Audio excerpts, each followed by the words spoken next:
नमस्कार। 20 मिनट 20 खबर में बहुत बहुत स्वागत है आपका। आपके साथ मैं हूं स्वप्निल। अगले 20 मिनट में आपको राजस्थान की 20 अहम खबरों से रूबरू कराएंगे। तो चलिए शुरू करते हैं 20 मिनट में 20 खबरों का सिलसिला।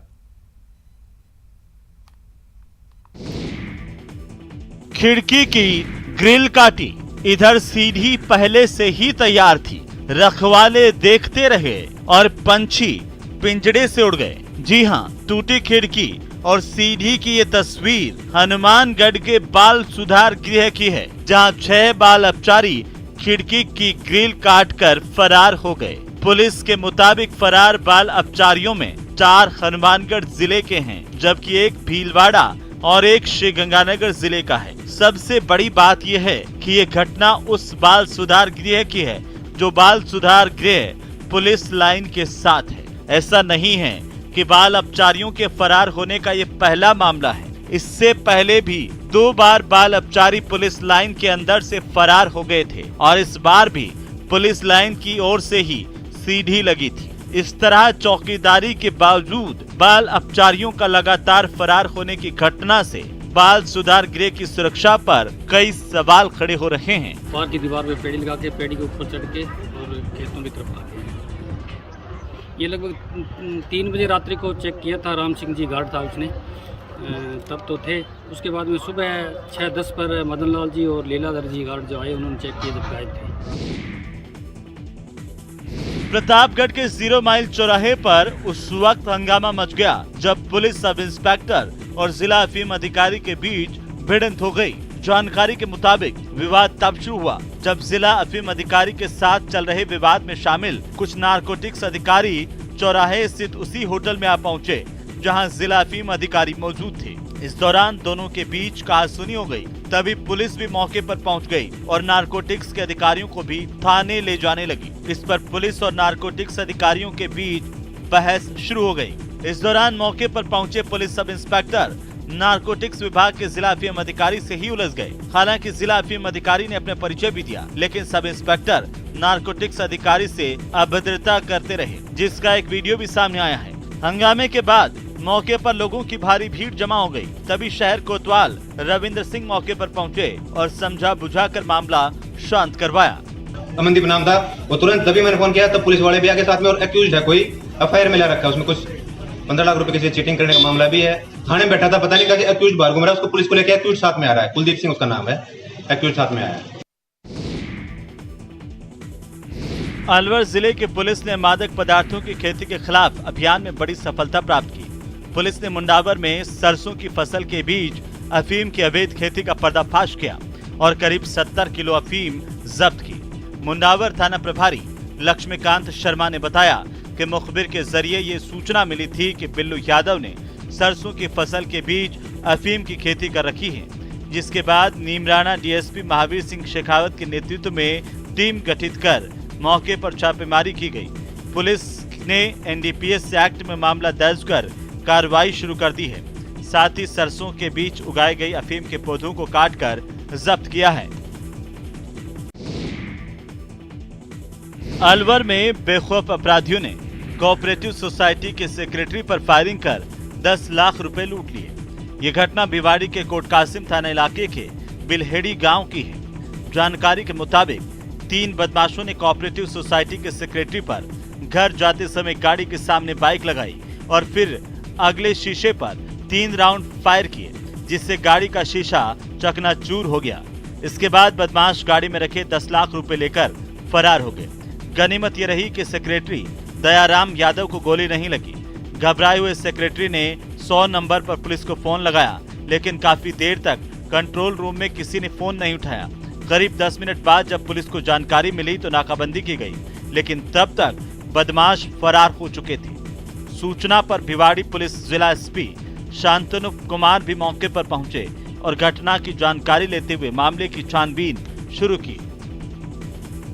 बघाना से मैं अपने घर को आ रहा था कि कैश में सुबह जमा कराया हूँ बैंक जा कर के, और बिलाड़ी के नज़दीक रहा तब 3 सवार बाइक पाए। 2 के पास जो है काला बुर्का लगा रखा था, एक बगैर बुर्का था, और दोनों ने सामने से बाइक आगे लगा कर और वहाँ कट्टा लगा दिया सामने से। और तीसरा आदमी मेरे बैग के साथ छीना झपटी करने लगे। 2 बार मैंने उन्होंने बैग छीना और तीसरी बार उन्होंने 3 फायर करी। 3 फायर करने के बाद में वो बैग मैंने छोड़ना पड़े। कितना कैश था बैग में? कैश करीब 10.5-11 लाख की समथिंग। चूरू की जीण माता मंदिर के पास 24 मार्च को कोर्ट से घर लौट रहे कांग्रेस के पार्षद मोहम्मद अली और उनके परिवार पर जानलेवा हमला करने का मामला तूल पकड़ता जा रहा है। इस मामले में परिवार की महिलाओं ने राज्य महिला आयोग अध्यक्ष से इंसाफ की गुहार लगाई है। परिवार के लोगों ने मामले की स्वतंत्र और निष्पक्ष जांच के साथ साथ सुरक्षा की मांग को लेकर राज्य महिला आयोग अध्यक्ष रियाना रियाज को ज्ञापन दिया। ज्ञापन में चूरू पुलिस पर भूमाफिया से मिलीभगत के आरोप लगाए गए हैं। उनका आरोप है कि चूरू शहर के भूमाफिया कृषि भूमि पर व्यवसायिक और रिहायशी भूखंड काटकर सरकार को करोड़ों का चूना लगा रहे हैं और इसकी शिकायत करने पर जानलेवा हमले करते हैं। उन्होंने ज्ञापन में बताया कि कांग्रेस पार्षद ने एसपी से भी सुरक्षा की मांग की थी, लेकिन सुरक्षा नहीं मिलने पर मोहम्मद अली और उनके बेटे इमरान पर रुपए देकर रिजवान और अन्य लोगों ने हमला करवाया। आपको बता दें कि इस मामले में कोतवाली पुलिस 3 लोगों को गिरफ्तार कर चुकी है।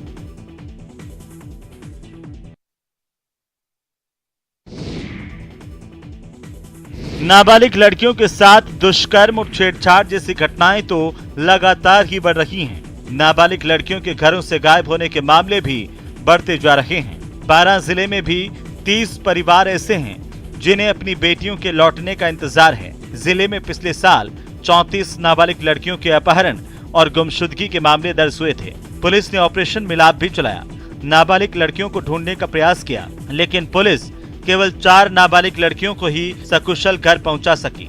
30 नाबालिग लड़कियां आज भी गायब हैं और उनका कोई सुराग पुलिस के पास नहीं है। लड़कियों के परिजनों की आंखें आज भी अपने बच्चों के इंतजार में पथराई हुई हैं। आज भी उन्हें अपनों के घर लौटने का इंतजार है। कई परिवार लगातार अपनी बेटियों की तलाशी में पुलिस से गुहार लगाते फिर रहे हैं। परिजनों का आरोप है कि पुलिस प्रभावी कार्रवाई नहीं कर रही। हालांकि पुलिस का दावा है कि वो लड़कियों की तलाश पूरी गंभीरता से कर रही है। बोका पुसला रुकान तो बता दी कि मैं फैक्ट्रियां से मैं मकान चाहिए जो तो थोड़ा दिमाग से भी सींच थोड़ी तो के साथ मैं ले गई अम्मा का नाम जो यार बाकी 5 बार तो मैं एसपी साहब के पास हो जाई, मैं सबको पास होगी 6 महीना हो गया मैंने बुरिया खाता। हमारी कोई सुनवाई नहीं करे पुलिस। चारों मेयर से हम थाने में भी रिपोर्ट दर्ज करवा दी, कोई सुनवाई नहीं करे पुलिस। एसपी साहब के पास भी 5 बार हो आए हम, मगर वहाँ भी हमारे को भेज देते हैं 8 जाओ 12 जाओ, ऐसे गुमराह कर रहे हैं सब। अभियान से पूर्व में 34 प्रकरण इस तरह के पेंडिंग थे। वर्तमान में 30 प्रकरण पेंडिंग हैं और इनको भी ढूंढने के लिए विशेष टीमों का गठन कर विशेष प्रयास किए जा रहे हैं।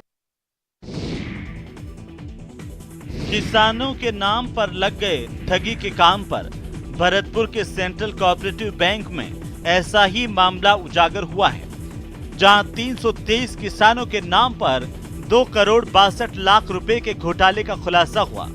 बैंक के तत्कालीन शाखा प्रबंधक दिलबाग सिंह और कार्यवाहक शाखा प्रबंधक नवीन गौतम के साथ ही ग्राम सेवा सहकारी समिति के व्यवस्थापक पर घोटाले के आरोप लगे हैं। मामले का खुलासा होने के बाद तीनों आरोपी अधिकारियों को सस्पेंड किया गया है। साथ ही बैंक के एमडी ने तीनों के खिलाफ एफआईआर दर्ज करवाने के भी निर्देश दिए हैं। बताया जाता है कि जिन किसानों को लोन के बारे में पता तक नहीं है, उनका भी डेटा पोर्टल पर अपलोड कर दिया गया था। मामला सामने आने के बाद जून 2021 में जांच बिठाई गई थी।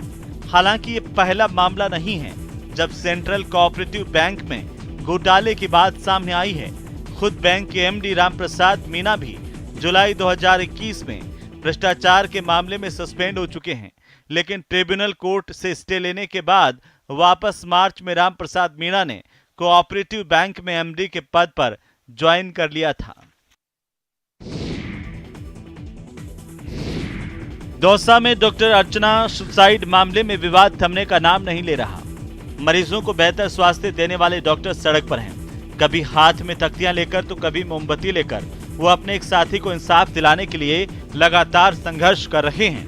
टोंक में आईएमए के बैनर तले शहर के निजी और सरकारी डॉक्टरों के साथ चिकित्सा क्षेत्र से जुड़े लोगों ने भी पटेल सर्किल चौराहे से लेकर घंटाघर सर्किल तक कैंडल मार्च निकाला। सभी ने दौसा में डॉक्टर अर्चना के सुसाइड मामले में दोषियों के खिलाफ एक सुर से कार्रवाई की मांग की। कैंडल मार्च के बाद श्रद्धांजलि सभा का आयोजन किया गया, जहां पर सभी ने डॉक्टर अर्चना को श्रद्धांजलि दी। डॉक्टरों ने सरकार से असामाजिक तत्वों के खिलाफ कड़ी से कड़ी कार्रवाई करने और ऐसी घटनाओं को रोकने के लिए कानून बनाए जाने की मांग की है।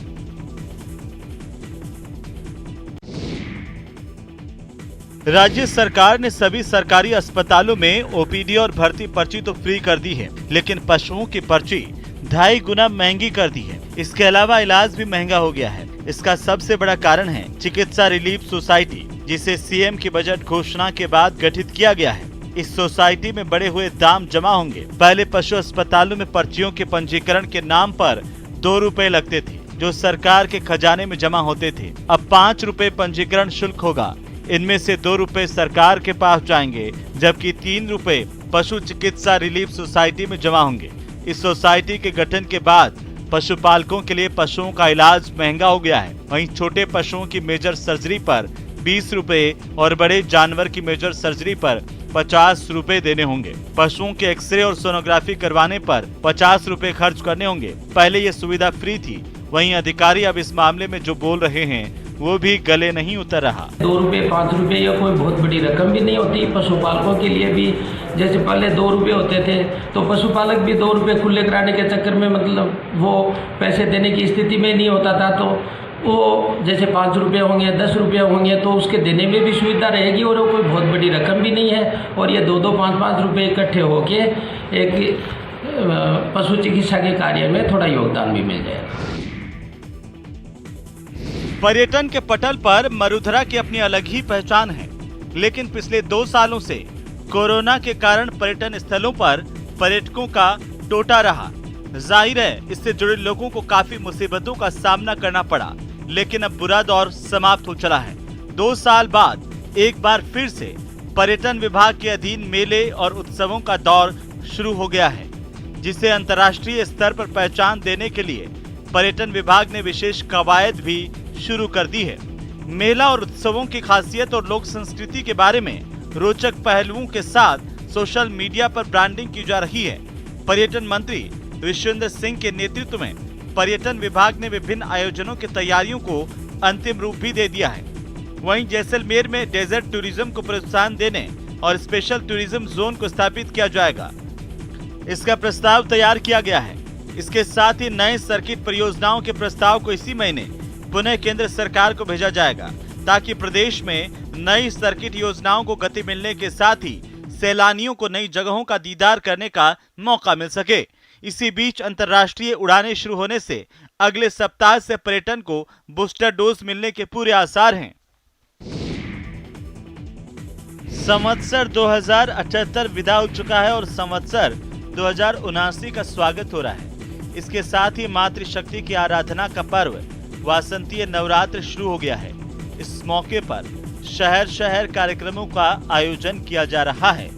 नव वर्ष सबके लिए शुभ हो और समाज में समरसता और भाईचारा बना रहे, इसे लेकर जोधपुर में आरएसएस की ओर से राष्ट्रोत्थान कार्यक्रम का आयोजन किया गया, जिसमें जोधपुर प्रांत के स्वयंसेवकों ने हिस्सा लिया। इस मौके पर पथ संचलन का आयोजन किया गया। कार्यक्रम में केंद्रीय जल शक्ति मंत्री गजेंद्र सिंह शेखावत शामिल हुए। संघ की वेशभूषा में एक सामान्य कार्यकर्ता की तरह राष्ट्र का उत्थान का संकल्प लिया गया। केंद्रीय मंत्री ने इस मौके पर लोगों को नए साल की शुभकामनाएं दी।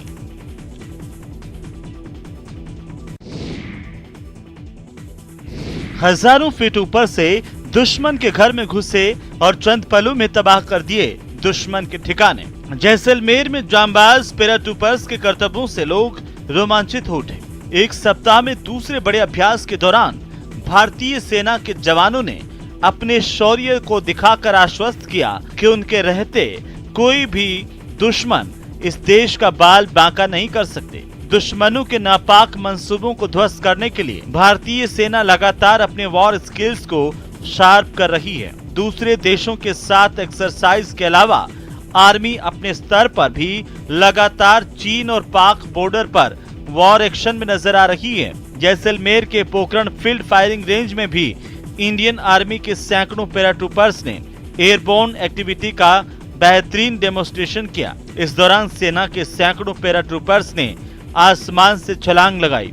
इस एक्सरसाइज में सैनिकों को एयरलिफ्ट करना, बड़े पैमाने पर एयर ड्रॉप, रैपिड रिक्रूटिंग, महत्वपूर्ण लक्ष्यों की निगरानी और उद्देश्यों को हासिल करना शामिल रहा। दरअसल राजस्थान के पाक से 1000 किलोमीटर से अधिक की सीमा लगती है। पूरे बॉर्डर पर आर्मी किसी भी सिचुएशन में तुरंत एक्शन में आ सके, इसके लिए एयरबोर्न जैसे एक्टिविटी महत्वपूर्ण हो जाती है।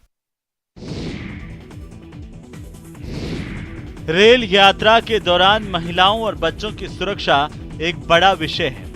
ऐसे में भारतीय रेलवे और उसके सार्वजनिक उपक्रम रेलटेल ने देश के प्रमुख रेलवे स्टेशनों पर आईपी आधारित सीसीटीवी कैमरे लगाने का काम तेज कर दिया है। इस परियोजना के तहत पश्चिमी मध्य रेलवे के 26 प्रमुख स्टेशनों पर 710 आईपी आधारित सीसीटीवी कैमरे और 10 नॉन आईपी आधारित सीसीटीवी कैमरे समेत कुल 720 सीसीटीवी कैमरे लगाए गए हैं। इतना ही नहीं, रेलवे परिसर में सुरक्षा बढ़ाने के लिए स्टेशनों के सीसीटीवी कैमरों और वीडियो फीड की निगरानी 3 स्तरों पर की जा रही है। इसके लिए सभी रेलवे स्टेशन पर केंद्रीयकृत नियंत्रण कक्ष स्थापित किए गए हैं, जो सीसीटीवी से वीडियो फीड दिखाते हैं। साथ ही कैमरे, सर्वर, यूपीएस और स्विच की निगरानी के लिए नेटवर्क प्रबंधन प्रणाली भी उपलब्ध करवाई गई है, जिसे अधिकृत कर्मी किसी भी वेब ब्राउजर से देख सकते हैं। कोटा मंडल के भी 3 प्रमुख स्टेशनों में 145 सीसीटीवी कैमरे लगाए गए हैं, जिनमें कोटा स्टेशन पर 75, सवाई माधोपुर स्टेशन पर 40, भरतपुर पर 30 आईपी आधारित सीसीटीवी कैमरे और कोटा स्टेशन पर नॉन आईपी आधारित सीसीटीवी कैमरे स्थापित हैं।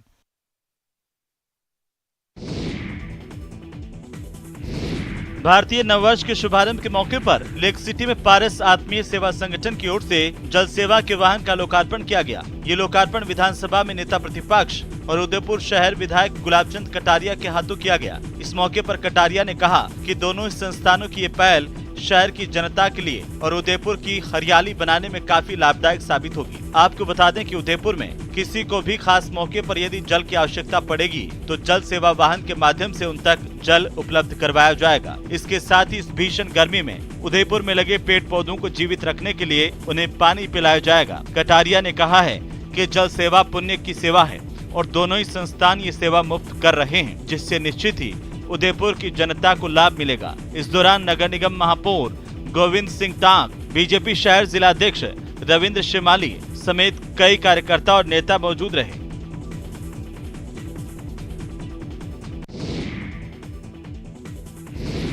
चैत्र नवरात्र के मौके पर माता के दरबार में भक्तों की भीड़ लगी है। भक्त पूरी आस्था और श्रद्धा के साथ माता के मंदिर में अपनी मनोकामना लेकर पहुंच रहे हैं। जयपुर के आमेर में शीला माता मंदिर में भी भक्तों का तांता लगा हुआ है, जहां पूरे वैदिक विधान से घट स्थापना की गई है। शीला माता मंदिर के पुजारी का कहना है कि कोरोना काल के बाद पहली बार नवरात्र के दौरान शीला माता मंदिर में यहां मेला भरेगा। इस दौरान सुबह 6 बजे से दोपहर को 12:30 बजे तक और शाम को 4 बजे से लेकर 8:30 बजे तक मंदिर में माता के दर्शन किए जा सकते हैं, जबकि 8 अप्रैल को सुबह 10 बजे निशान की पूजा की जाएगी। वहीं 9 अप्रैल को अष्टमी की पूजा होगी और 10 अप्रैल को महानवमी मनाई जाएगी। नवरात्र के दौरान जयपुर का पूर्ण राज परिवार 9 दिनों तक माता के मंदिर में विशेष श्रृंगार करता है।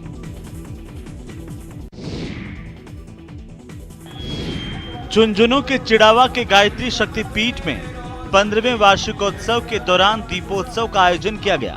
इस दौरान मंदिर परिसर में बनाए गए यज्ञ स्थल पर दीपों की झिलमिल रोशनी से पूरा मंदिर जगमग उठा। इस मौके पर पुष्कर से आई गायत्री परिवार की टोली ने पहले संस्कारित जीवन के बारे में बताया और कहा कि हमें जीवन में सद्भाव, शांति, संस्कारवान होने का दीपक मन के मंदिर में जलाना है। इस मौके पर सैकड़ों की संख्या में महिलाएं अपने अपने घरों से दीपक लाईं। साथ ही आयोजन स्थल पर भी 1000 से अधिक दीपकों की व्यवस्था की गई थी, जिन्हें एक साथ गायत्री मंत्र की मधुर ध्वनियों के बीच जलाया गया। एक साथ जले इन दीपकों से पूरा पीठ रोशन हो गया। ये दृश्य मनभावन था। इसके बाद सभी महिलाएं सुख, समृद्धि और खुशहाली की कामना के साथ इन दीपकों को अपने घर ले गईं। चैत्र शुक्ल पक्ष का धार्मिक मान्यताओं में विशेष स्थान माना जाता है, क्योंकि इस दिन से ही चांद्र संवत्सर की शुरुआत होती है। साथ ही शक संवत भी इस दिन से शुरू होता है और ऐसे में हिंदू नववर्ष के पहले दिन कई धार्मिक आयोजन किए गए। जालोर में नववर्ष के स्वागत में लोगों ने वाहन रैली निकाली, जिसमें करीब 250 वाहनों पर सवार महिलाओं ने रैली में हिस्सा लिया। 8 किलोमीटर लंबी इस रैली में शहर के कई रास्तों से होते हुए महिलाएं गुजरी। राष्ट्र सेविका समिति जालोर की ओर से निकाली गई इस शक्ति वाहन रैली को भगत सिंह स्टेडियम से पूजा अर्चना के बाद रवाना किया गया। रैली का कई जगह पर स्वागत हुआ। रैली में शामिल नारी शक्ति का उत्साह देखते ही बन रहा था। हिंदू नववर्ष का आगाज हो चुका है। इसको लेकर जालोर में भव्य रैली निकाली गई है और इस दौरान सज धज करके जालोर वासी है नए वर्ष के स्वागत को लेकर तैयार है। और हमारे साथ खास बातचीत करने के लिए जिस तरीके से आज जोश और जुनून पूर्व संध्या को देखने को मिला है नववर्ष के आगाज को लेकर, हिंदू नववर्ष विशेष रूप से क्या महत्व था? इस दिन प्रकृति के अंदर जो परिवर्तन होता है, 1 जनवरी होता है, लेकिन इस प्रकार के परिवर्तन हमें नजर नहीं आते। लेकिन भारतीय नववर्ष जो प्रारंभ होता है, इसी दिन भगवान श्री राम का राज्याभिषेक हुआ था। भगवान अंगद देव जी का जन्म दिवस भी यही है। संघ की स्थापना भी इसी दिन हुई और संघ के संस्थापक माननीय डॉक्टर साहब का भी जन्मदिन यही रहता है। कई सारे विशेष परिवर्तन इस दिन रहते हैं। मातृशक्ति की आराधना के पर्व बसंतीय नवरात्र के शुरुआत के साथ ही माता के मंदिरों में आस्था का सैलाब देखने को मिला। प्रसिद्ध शक्ति पीठों में शामिल करौली के कैला देवी मंदिर में भी नवरात्र के मौके पर पूरी आस्था और श्रद्धा के साथ भक्त दरबार में पहुंचे। नवरात्र की शुरुआत से पहले ही यहां पर लक्की मेला शुरू हो जाता है, जहां देश के कई राज्यों से काफी संख्या में श्रद्धालु पहुंचते हैं और अपनी अर्जी लगाते हैं। फिलहाल मेले में माता के भक्तों का सैलाब उमड़ रहा है। सिर्फ 6 दिनों में ही अब तक 20 लाख से ज्यादा श्रद्धालु यहां मंदिर में दर्शन कर मनौती मांग चुके हैं। मेले में सबसे अधिक भीड़ दुर्गाष्टमी और नवमी को रहती है, जिसमें 2 दिनों में करीब 10 लाख श्रद्धालु कहते हैं कि मंदिर में दर्शन करने के लिए पहुंचते हैं। मेले में राजस्थान के अतिरिक्त उत्तर प्रदेश, मध्य प्रदेश, दिल्ली, हरियाणा आदि प्रांतों के श्रद्धालु भी बड़ी संख्या में आते हैं। इस दौरान कानून व्यवस्था के लिए 2000 पुलिसकर्मियों को तैनात किया गया है। वहीं मेले में हिंडौन और करौली समेत अन्य आगारों की करीब 314 रोडवेज बसों को भी लगाया गया है। चैत्र नवरात्र शुरू हो चुका है और इसके साथ ही बीकानेर के देशनोक की करणी माता मंदिर में श्रद्धा का सैलाब उमड़ पड़ा है। बीकानेर से 30 किलोमीटर दूर माता के इस मंदिर में वैसे तो साल भर भक्तों का तांता लगा रहता है, लेकिन नवरात्र में भक्ति की रसधारा बहती है। इस मंदिर की विशेषता है मंदिर में रहने वाले चूहे। भारत का ये पहला मंदिर है जहां करीब 20,000 चूहे रहते हैं और ऐसे में मंदिर को चूहों वाली देवी का मंदिर भी कहा जाता है। देशनोक करणी माता मंदिर के सफेद चूहों को लेकर श्रद्धालुओं में बड़ी आस्था है। श्रद्धालु मंदिर परिसर में सफेद चूहों के दर्शन को शुभ मानते हैं। इस मंदिर में चूहों की एक विशेषता ये भी है कि मंदिर में सुबह और शाम होने वाली आरती के दौरान बड़ी संख्या में चूहे मंदिर परिसर में दिखाई देते हैं। यहाँ रहने वाले चूहों को काबा कहा जाता है। मां करणी के साथ साथ इन चूहों को भी श्रद्धालु प्रसाद चढ़ाते हैं। मंदिर परिसर में चूहों की मौजूदगी के बारे में मान्यता है कि देपावत जाति के लोग मरने के बाद यमलोक नहीं जाते, बल्कि वे चूहों के रूप में करणी माता के मंदिर में रहते हैं। करणी माता के वर्तमान मंदिर का निर्माण बीकानेर रियासत के महाराजा गंगा सिंह ने करवाया था। इस मंदिर में चूहों के अलावा संगमरमर के मुख्य द्वार पर की गई उत्कृष्ट कारीगरी, मुख्य द्वार पर लगे चांदी के बड़े बड़े किवाड़, माता के सोने के छत्र और चूहों के प्रसाद के लिए रखी चांदी की बहुत बड़ी परात भी आकर्षण का मुख्य केंद्र है।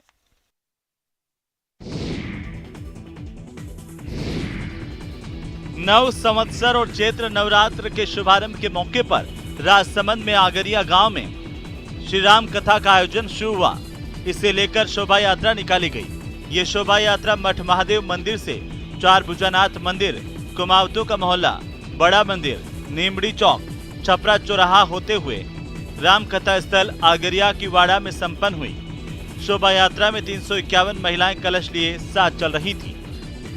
इस दौरान संत ज्ञानानंद महाराज ने कलश की महिमा बताई। वहीं शोभा यात्रा के समापन पर महाप्रसाद वितरण किया गया। राम कथा समिति के संयोजक पप्पू दास वैष्णव ने बताया कि राम कथा कार्यक्रम के दौरान कई सांस्कृतिक कार्यक्रमों और भजन संध्या का भी आयोजन किया गया है। श्री 1008 श्री मुरलीधर जी महाराज जोधपुर वालों की मुखार बिन से 50,000 पब्लिक के आज्ञा अनुसार सुनवाएंगे हम लोग और ऐसे भव्य कार्यक्रम रखा गया है। और आज भव्य कलश यात्रा रखी गई है। फिलहाल इतना ही, नमस्कार।